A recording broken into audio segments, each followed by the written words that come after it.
started in '77, and for about another, 8 years or so, I took pictures.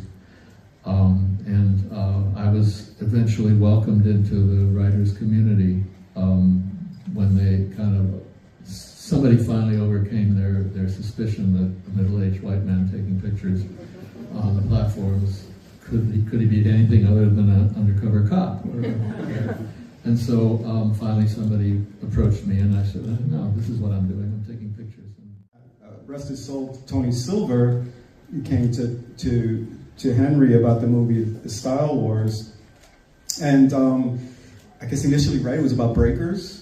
Yeah, it started out being about breakers, and yeah, maybe you want to talk a little about Style Wars. Yeah, Style Wars. I mean, Tony was a friend. When we moved to New York, the only person I knew was a woman named Joan Shigakawa, who was Tony's wife.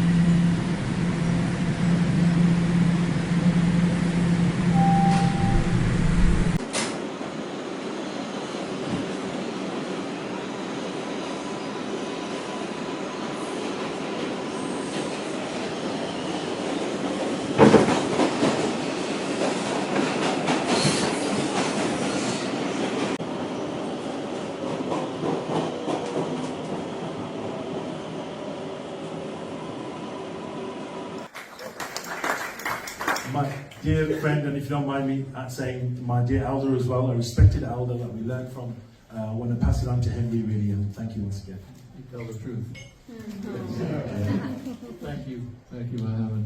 This is an amazing iteration of any show that I've ever done. This is really spectacularly beautiful and so impressive and grand, and for me to see that entrance, coming across the plaza out there was like mind-blowing, and to come in and see this beautiful show.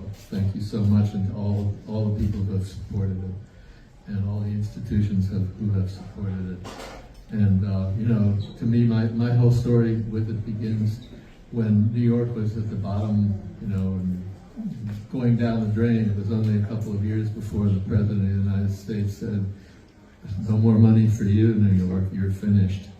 And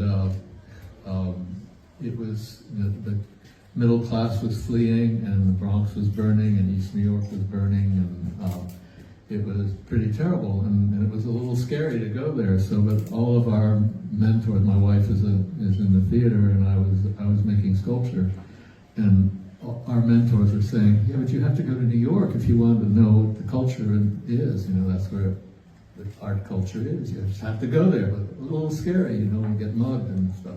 So we went, and it never ceased to blow my mind living in New York, and the incredible culture that was going on.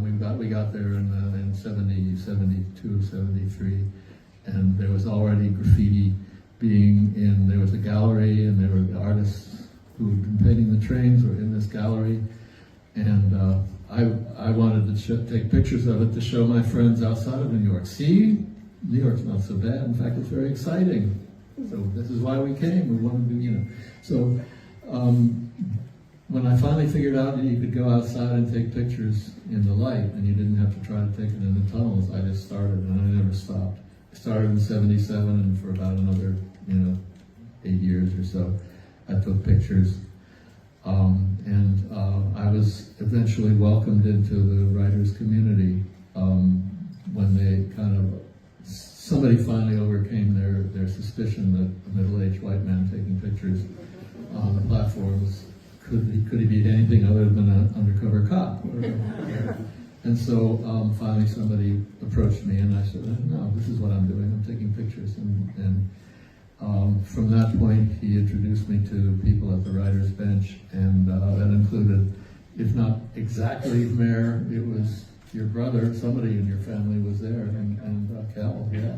And, so I did open up my studio to them. It was became kind of a museum, and they welcomed me into their company pretty much on a provisional basis, and finally accepted my presence, which I'm very happy and grateful for. And so that meant that things like this could happen. And this is the graffiti movement has had a role in its own earth-changing, culture-changing activity.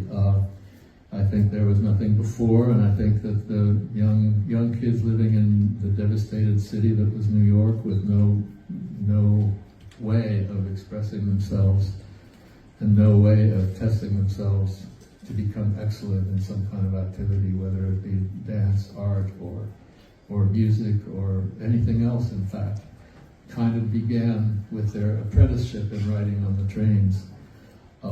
So I feel that the change that has culturally taken the world, I was kind of there at the creation, and I'm very happy and lucky and proud of that. So that being the case, to see the ongoing fruition, and every show that comes along is more deeply felt and considered and presented. And this is one of the best I've seen. And again, grateful to you, Mohammed, and everyone who put it together with you.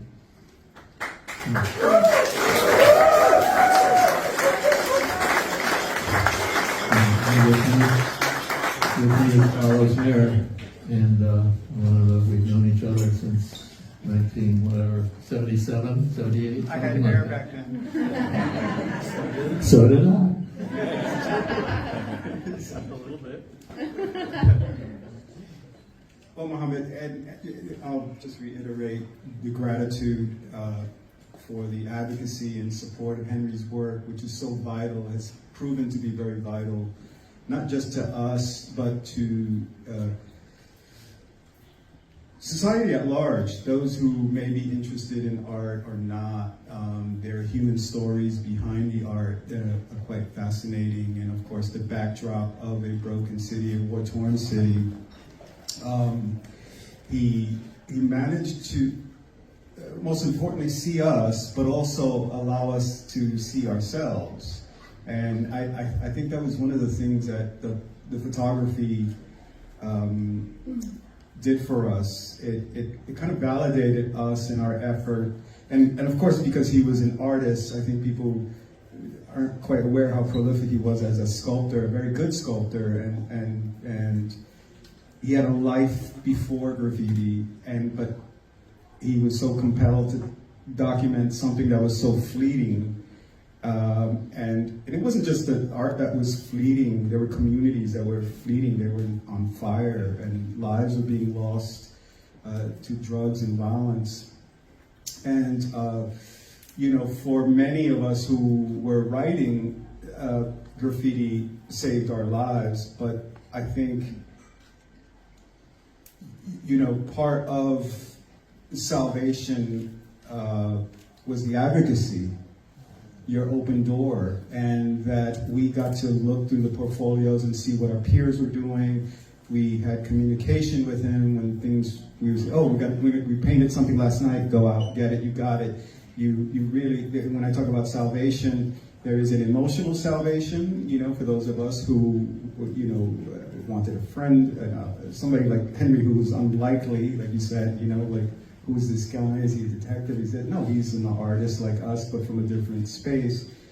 But he made space for us and allowed us to see ourselves. And then, rest his soul, Tony Silver came to Henry about the movie Style Wars. And I guess initially, right, it was about breakers. Yeah, it started out being about breakers, and Yeah, maybe you want to talk a little. Please talk a little about Style Wars. Yeah, Style Wars. I mean, Tony was a friend. When we moved to New York, the only person I knew was a woman named Joan Shigakawa, who was Tony's wife. And so we went to dinner at Tony's house and stuff like that. And I was appearing in things like The Village Voice, and Tony was seeing it, and we were talking about it. And he said to me at one point, when there was Sally Baines and Martha Cooper got together and made a Village Voice article about breaking, and it was Rocksteady Crew, and we tried to put on an event demonstration and a performance basically of Rocksteady, where they divided themselves into two crews because it wasn't really a performance, it was a battle, and the real world intervened, and this event never went beyond a dress rehearsal because the Ballbusters came down from East Harlem, and they were the arch enemy crew, and chased everybody away basically, and that was the end. The promoter who was going to make this happen said, "I don't have insurance to cover this kind of thing, Henry, so too bad, we're not going to do it." So it never went past the dress rehearsal. But that's a world that I was entering into at the time. I've completely forgotten what I was going to say at that point. But it came out of what you were saying, Carlos. Yeah, about Style Wars. And again, it was something that it's like catching lightning in a bottle at that time. And what we didn't realize as young kids, we kind of know this now, the impact that we would have on other young kids that saw themselves in us, that felt voiceless, that felt detached from society. And it's interesting because what you and Tony accomplished was phenomenal in that, and I don't over-exaggerate the impact of your work around the world. And you and I have traveled the world, and you go out there, and I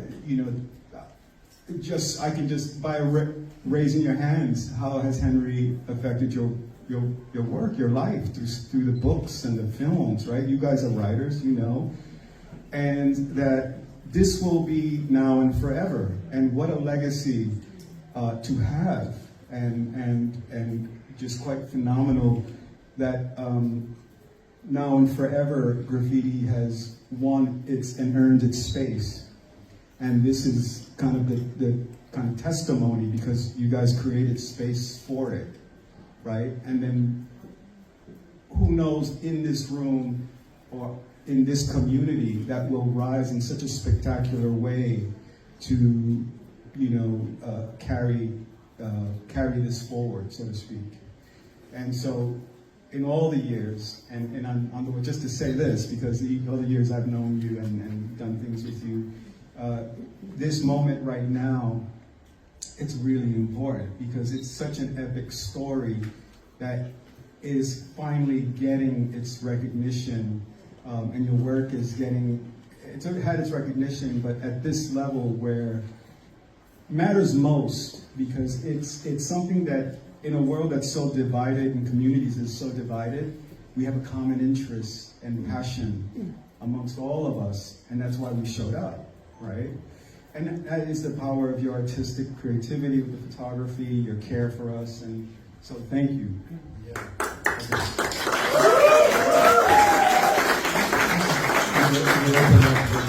This idea about which is incredible, which is about the voice, and it started out with, I heard from the very beginning of that writing your name on a train, people defended that and said, but it's our voice. And it was the start, the beginning of what has become, with the following it, the street art movement, which is ever more elaborate, and it is a voice. At the beginning we thought, yeah, you have a voice, but you're just writing your name. How's that your voice? Yeah, but then you understand it's because I exist. This is the thing. Vast, destroyed city, anonymous, with all of your things like the schools. They took away their art, they took away their music in the public schools because there was no money, and there was no way of expressing yourself. And if you're an adolescent, you've got to do that. You've got to work in a way that you can perfect something that you do, which is going to also make you stand out. And that was really deprived. They were deprived of that by the situation of the city. And instead of turning to violence, as their older brothers and parents did with the gang movement in New York, this was basically, not entirely, but it was peaceful. You could roam the city and the train system itself became the means by which you would get to know other people, and that you would get to know them on a basis of professionals in a way. You know, that's somebody that I know of. I know their work. My God, I met them. You know, and so then you get a collaboration going. So there was this amazing 600-mile track network happening, and I don't. The conditions aren't the same anywhere else other than that crazy city. So I'm grateful to New York too.